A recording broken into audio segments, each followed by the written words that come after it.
Students हम बात करेंगे graph of y is equal to tangent x from negative 180 degree to positive 180 degree. ठीक है, यानी माइनस पाई से पॉजिटिव पाई के इस इंटरवल में हम देखेंगे कि ग्राफ कैसे बनता है। तो सबसे पहले तो हम ये देखते हैं कि जो हमारे पास टेंजेंट ट्रिग्नोमेट्रिक एक रेशियो है, एक पीरियोडिक फंक्शन है जी, ये इक्वल टू होता है, इसकी रेशियो होती है परपेंडिकुलर ओवर बेस साइड की। मतलब एक राइट एंगल ट्राइंगल ली जाए, ऐसी ट्राइंगल इसमें एक एंगल 90 डिग्री का होता है, इसमें फिर अगर हम वो साइड जो कि ऑपोजिट साइड होती है एंगल के, इसको डिवाइड करें इसके एडजेसेंट साइड से, तो ये हमारे पास रेशियो होती है टेंजेंट थीटा, जो कि फिर साइन थीटा और कोसाइन थीटा के भी इक्वल हो सकती है।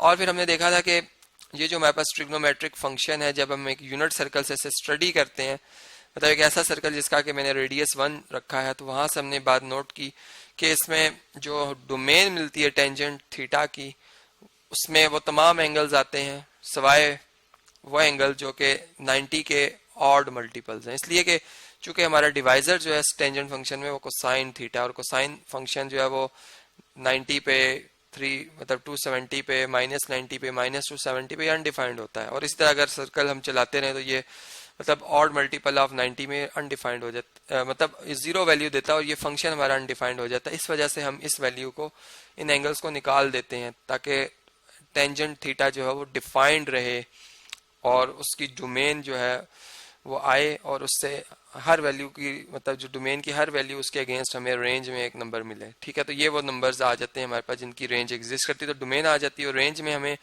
पता चला कि तमाम रियल नंबर्स आते हैं। ठीक है, जो कि negative infinity to positive infinity को अप्रोच करते हैं। ठीक है, इसलिए हम ओपन इंटरवल लिखते हैं -इन्फिनिटी टू पॉजिटिव इन्फिनिटी। अब हम ग्राफ को स्टडी कर लेते हैं कि इसका ग्राफ कैसे बन सकता है। देखें, ग्राफ के लिए मैंने दो म्यूचुअली परपेंडिकुलर लाइंस ड्रॉ की, जो हमारी एक्स एक्सिस हॉरिजॉन्टल लाइन है, ये रिप्रेजेंट कर रही है एंगल को, जो कि रेडियंस में है। ठीक है, रियल नंबर्स की सेंस में, जो कि यहाँ से भी शो हो रहा है। और जो डोमेन है, मतलब जो कि डोमेन है हमारे पास वो रियल नंबर्स है, और जो रेंज है हमारे पास वो y है, y की वैल्यू है। तो यहाँ पर आप जैसे देख सकते हैं कि मैंने y की वैल्यूज यहाँ पर लिखी हुई है। मैं थोड़ी सी इन वैल्यूज को रीअरेंज करूंगा, क्योंकि हमारे पास जो रेंज आएगी टेंजेंट फंक्शन की, वो सेट ऑफ ऑल मतलब रियल नंबर्स आएगी, तो बहुत ज्यादा एलिमेंट्स आएंगे। ठीक है, इसलिए मैं यहाँ पर ये y एक्सिस को थोड़ा एक्सटेंड कर रहा हूँ और इसमें मैं बहुत ज्यादा वैल्यूज रखने जा रहा हूँ। ठीक है जी, फर्ज करें ये above the x axis y है और ये बिलो द एक्स एक्सिस ये y है। ठीक है जी, ये y प्राइम आ जाएगा, और y इटसेल्फ किसके इक्वल है जी, y इटसेल्फ टेंजेंट फंक्शन के इक्वल है। ठीक है जी, अब देखें हमें जो बात मालूम हुई वो ये कि आपका जो टेंजेंट फंक्शन है, ठीक है, वो अगर हम यहाँ से देखें तो हमें इसकी वैल्यू मतलब अगर मैं 0 डिग्री के हवाले से बात कर रहा हूँ तो टेंजेंट 0 की वैल्यू क्या होगी। देखिए, टेंजेंट थीटा इक्वल टू होता है, रेशियो है sine theta over cosine theta की। ठीक है जी, ये बात आप जानते हैं। अब साइन जहां पर यूनिट सर्कल में x stand for cosine cos theta मतलब कोसाइन थीटा, और y stand for sine theta, ये ऑलरेडी मैं आपको कई दफा बता चुका हूँ। ठीक है, अब इससे आगे हम चल रहे हैं।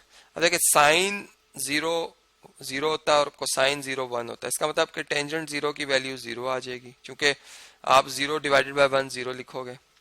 ठीक है, अब जैसे जैसे ये एंगल इंक्रीज कर रहा है, जब आप 90 पे आएंगे तो ये अनडिफाइंड हो जाएगा। मतलब, और दूसरी बात यह कि जो हमारे पास रेशियो है, अगर साइन यहाँ पे देखें, साइन इंक्रीज कर रहा है और कोसाइन डिक्रीज कर रहा है, मतलब हमारी वैल्यू पॉजिटिव में लार्ज वैल्यूज आएंगी। इसलिए लार्ज वैल्यूज आएंगी कि आप देखें कि आपका जो न्यूमरेटर है, नेक्स्ट वैल्यू के लिए अगर फर्ज करें न्यूमरेटर इंक्रीज कर रहा है 0.5 है, तो इसका डिनोमिनेटर तो डिक्रीज कर रहा है। जितना छोटा नंबर आएगा उतना आपका आंसर बड़ा नंबर आता है। ठीक है, तो आंसर आपका मतलब y की वैल्यू इंक्रीज कर रही है, तो इस लिहाज से हम यूं बात करेंगे कि ये हमारे पास रेशियो इंक्रीज कर जाएगी। ठीक है, जैसे एंगल हमारा 0 से 90 की तरफ जाएंगे हम, तो हमें जो वैल्यूज मिलेंगी वो इस तरीके से, मतलब इंक्रीजिंग में, लेकिन 90 पे अनडिफाइंड हो जाता है। इसलिए एक एसिम्पटोट बनाएंगे हम, और एसिम्पटोट क्या है कि x इक्वल टू 90 पे मैं एक लाइन ड्रॉ करूंगा इस तरह से। ठीक है, ये लाइन है जो कि पैरेलल टू y एक्सिस है, और ये इसका डिस्टेंस अगर देखा जाए तो वो π/2 है y एक्सिस से। ठीक है, y/2 है, π/2 है। और जो हमारी वैल्यूज आ रही हैं वो इस तरह की हैं कि वो मतलब बहुत इंक्रीज कर रही हैं, बहुत इंक्रीज कर रही हैं, लेकिन वो टच नहीं करेंगी इस लाइन को, ठीक है। ये एसिम्पटोट कहलाएगा इसका। और इसी तरीके से तब 90 पे आके अनडिफाइंड हो जाती है, जो कि बहुत बड़ी वैल्यू, बहुत बड़ी वैल्यू है, ठीक है। यानी फर्ज कर लें यहाँ पर y 100 है, यहाँ पर y 200 है, मैं आर्बिट्रेरी बात कर रहा हूँ, ठीक है। 300 है, बहुत ज्यादा वैल्यूज हैं ये, 400 है या थाउजेंड्स में अगर हम ले लें, बहुत ज्यादा इसमें इंक्रीज आएगा, ठीक है। तो इसका मतलब ये कि अगर हम जितना 90 के क्लोज आ जाएंगे उतनी बड़ी वैल्यू आएगी। यहाँ पर तो 1 बिलियन भी लिख दिया जाए तो वो भी कम है, बहुत बड़ी वैल्यू आएगी, ठीक है।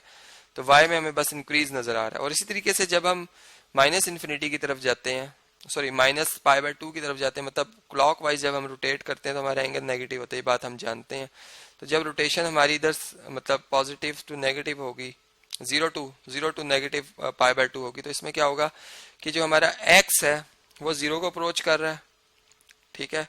देखिए 1 था, कोसाइन 1 था और साइन 0, मतलब यहाँ पर इनकी वैल्यू साइन टेंजेंट 0 की वैल्यू 0 है, लेकिन जब टेंजेंट -30 -45 -60 माइनस इस तरह से 90 की तरफ जा रहा होगा तो हमारा जो डिवाइजर है वो साइन फंक्शन वो 0 को अप्रोच कर रहा होगा और हमारी जो साइन की वैल्यू वो नेगेटिव होगी। मतलब हमारा आंसर माइनस में -1000, माइनस में 1 लाख, माइनस में 2 लाख, माइनस में 50 लाख, इस तरह के नंबर बहुत बड़े बड़े, मतलब जो कि नेगेटिव साइन के साथ होने की वजह से बहुत छोटे नंबर के लाएंगे वो आएंगे। इसका मतलब कि जैसे जैसे एंगल हमारा नेगेटिव π/2 की तो अप्रोच करेगा, हमारी जो y की वैल्यू वो नेगेटिव y एक्सिस में अपनी सबसे छोटी छोटी वैल्यू माइनस इन्फिनिटी को अप्रोच करेगी। तो यहाँ भी हम जब एसिम्पटोट बनाते हैं, एक ऐसी लाइन जो कि पैरेलल होगी और वो इस ग्राफ को टच नहीं करेगी, ठीक है, जो कि जिसका डिस्टेंस y एक्सिस से नेगेटिव π/2 होगा, ठीक है। तो ये हमारे पास वो वैल्यू आ रही है। यहाँ पर ग्राफ जो हमारा है वो कुछ इस तरह से मतलब टच नहीं करेगा और इस तरह से पैरेलल चलता रहेगा इस लाइन के। तो ये हमारे पास एक ग्राफ बनता है। और इसी तरह से अगर आपने आप π/2 से पाई के लिए इधर ग्राफ बनाना है और यहाँ से -π/2 से पाई के लिए, तो वो भी आप बना सकते हैं, जो आपके लिए एक असाइनमेंट है। तो आपने इस तरह से देखा कि हमारे पास जो टेंजेंट फंक्शन है उसमें जो वैल्यूज की वेरिएशन होती है और उसका ग्राफ किस शेप का बनता है, ठीक है। नेक्स्ट आपको मैंने कहा कि आपने जो है वो π/2 से यानी π/2 से 3π/2 के लिए आपने ग्राफ बनाना है और इसी तरह -π/2 से -3π/2 के लिए आप ग्राफ बनाएंगे और देखेंगे बिल्कुल इसी तरह का कर्व बनेगा। मतलब वो जो कर्व होगा, चूंकि जो टेंजेंट 180 की वैल्यू होती है या -180 की वैल्यू होती है वो 0 होती है, तो आपका ग्राफ यहाँ पर मैं एक अंदाजन बता देता हूँ कि इस तरह से यहाँ से इस तरह से ऊपर बनेगा और यहाँ से इस तरह से नीचे की तरफ बनेगा, इस तरह से ग्राफ बनेगा आपका। इसी तरह यहाँ से भी जब आपका एंगल π/2 को अप्रोच करेगा इंक्रीज करेगा, जब आप π/2 की तरफ जाएंगे तो ये क्या करेगा जी, मतलब यहाँ से ये इसकी वैल्यू क्या करेगी, डिक्रीज करेगी y की वैल्यू। तो ये आप देख सकते हैं कि आपका ग्राफ जो है कुछ इस तरीके से बनता रहेगा और आप जो है वो जितने मर्जी एंगल्स के ऊपर इसको बनाना चाहें आप इसको बनाते रहेंगे, ठीक है जी। ये मैं एसिम्पटोट बना देता हूँ, यहाँ पर इसको सही करके बनाते हैं जी। ये लाइन हमारी स्ट्रेट नहीं आ रही है बल्कि ये दोबारा बनेगी इस तरह से, ठीक है, इस तरह से अबव द एक्स एक्सिस और इस तरह से ये बिलो द एक्स एक्सिस आएगी, ठीक है। इसी तरह ये अबव द एक्स एक्सिस आएगी इस तरह से और यहाँ से ये बिलो द एक्स एक्सिस आएगी। और इसको मैं थोड़ा सा ठीक कर लेता हूँ, यहाँ से ये वैल्यूज हमारी थोड़ी सी ग्राफ्स लाइन से बाहर आ रही थी, ये हमारी वैल्यूज इस तरह से इसके पैरेलल चलती रही। तो ये टेंजेंट फंक्शन का ग्राफ है। अब इससे नेक्स्ट लेक्चर में मैं आपको बताऊंगा कि टेंजेंट फंक्शन का ग्राफ हम कैसे बना सकते हैं और उसकी डोमेन और रेंज को कैसे स्टडी कर सकते हैं।